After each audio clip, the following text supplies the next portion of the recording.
میرا نام امر دتا ہے اور میں نے اس رمضان میں اسلام قبول کیا ہے. میں آپ کا بہت بڑا فین ہوں اور میں نے اسلام سچی نیت اور دل سے کیا ہے. میرا سوال یہ ہے ذاکر بھائی کہ اسلام قبول کرنے کے لیے ختنہ کرانا ضروری ہے یا نہیں؟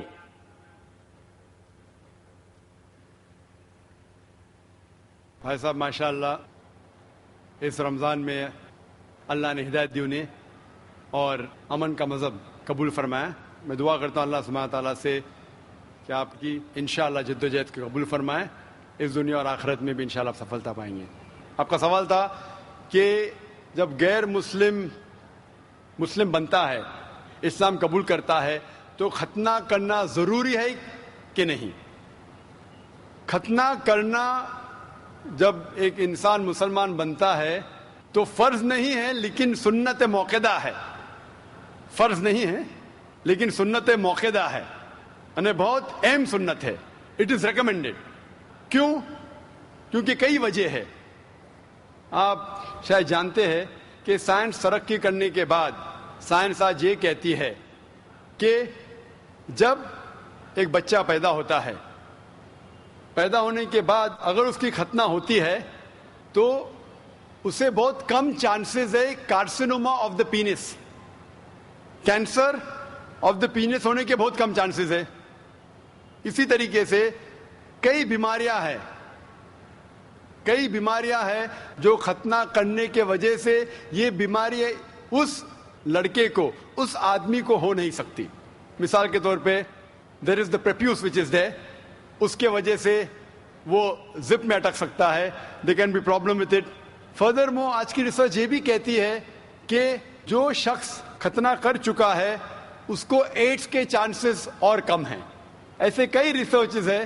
آپ اگر میرا کسٹ سنیں گے سائنس کے بارے میں، اس میں اور ڈیٹیل سے کہا ہوں کہ کیوں ختنہ کرنے کو کہا گیا اسلام میں. تو محمد صلی اللہ علیہ وسلم کی سنت ہے، ختنہ کرنا چاہیے، بہت اہم سنت ہے، کرے تو بہت اچھا ہے لیکن اسلام میں فرض نہیں ہے. Hope the answers the question.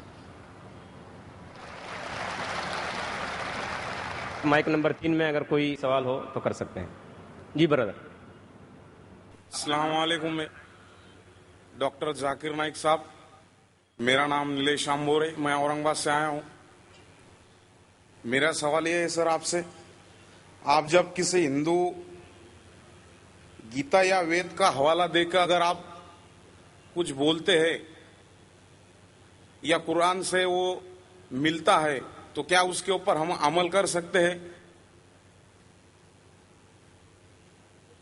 بھائی صاحب کا سوال ہے کہ جب میں گیتا کا حوالہ دیتا ہوں، وید کا حوالہ دیتا ہوں، دوسرے مذہبی کتابوں کا حوالہ دیتا ہوں، جب وہ قرآن سے ملتی ہے تو کیا ہم اس کے اوپر عمل کر سکتے؟ قرآن کی بات یا وید کی بات کریں یا گیتا کی بات؟ گیتا یا وید کی؟ گیتا یا وید. تو اگر جو چیز وید اور گیتا میں لکھی ہے اور جو قرآن سے ملتی ہے، کیا ہم ان پہ عمل کر سکتے ہیں؟ میرا کہنا یہ ہے کہ قرآن کو کہا گیا فرقان. فرقان مطلب وہ چیز جو سچ اور جھوٹ کے بیچ میں جو ڈفرنس ہے اس کو پہچانتی ہے. فرقان یعنی فرق، حق اور باطل کے درمیان جو فرق ہے اس کو پہچانتی ہے قرآن. جس طریقے سے میں نے کہا کہ کئی پیغمبر آ چکے محمد صلی اللہ علیہ وسلم کے پہلے، اسی طریقے سے قرآن میں لکھا ہے سورہ رعد میں سورہ نمبر 13 آیت نمبر 38 میں کہ ہم نے ہر دور میں ایک کتاب نازل کی ہے. نام سے صرف 4 کتابوں کا ذکر ہے، توراہ، زبور، انجیل اور فرقان، قرآن. لیکن اس آیت کے مطابق کئی کتابیں نازل کی گئی ہے، ان کا نام سے ذکر نہیں قرآن مجید میں.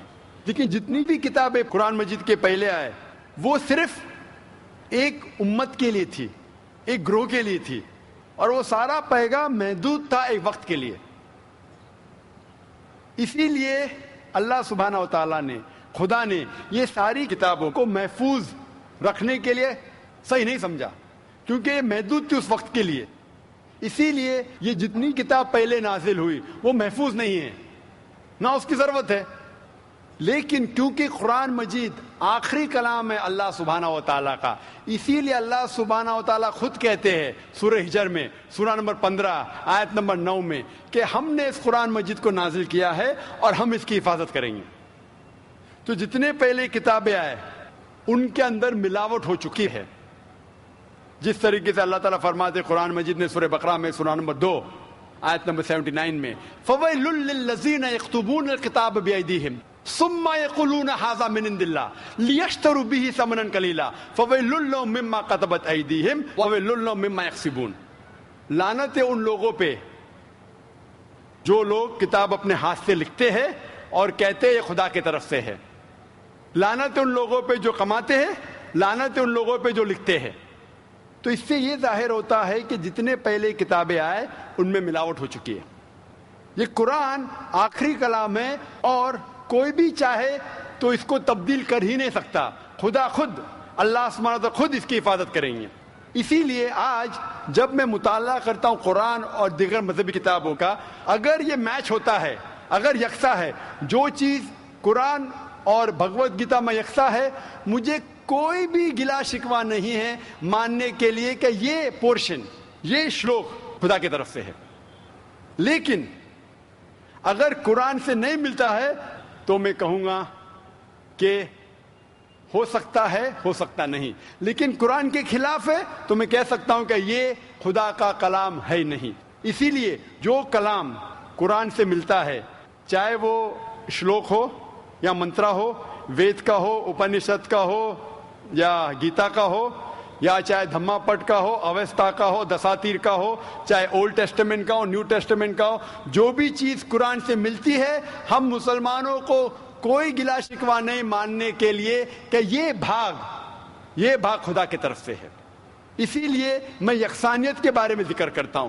تو آپ کے لیے بھی میں کہتا ہوں کہ جو اختلاف کی باتیں ہیں اسے چھوڑ دو، جو یکسانیت کی باتیں ہیں، جو آپ کے کتاب میں لکھا ہے، ویدا میں لکھا ہے، پرانا میں لکھا ہے کہ آخری پیغمبر محمد صلی اللہ علیہ وسلم میں، تو آپ کے لیے فرض ہے کہ آپ بھی اس آخری پیغمبر میں مانیں۔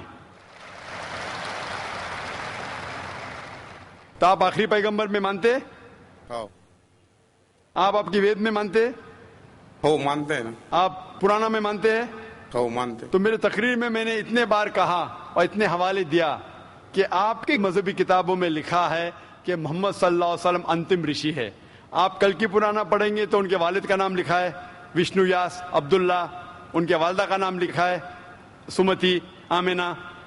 وہ کہاں پیدا ہوئیں گے؟ سنبالا میں، مکہ میں، وہ چیف آف سنبالا میں، قریش کے خاندان میں، ساری چیزیں میں نے کہا۔ تو اب آپ مانتے ہیں کہ آخری پیغمبر محمد صلی اللہ علیہ وسلم ہے؟ ہو مانتے ہیں نا۔ ماشاء اللہ۔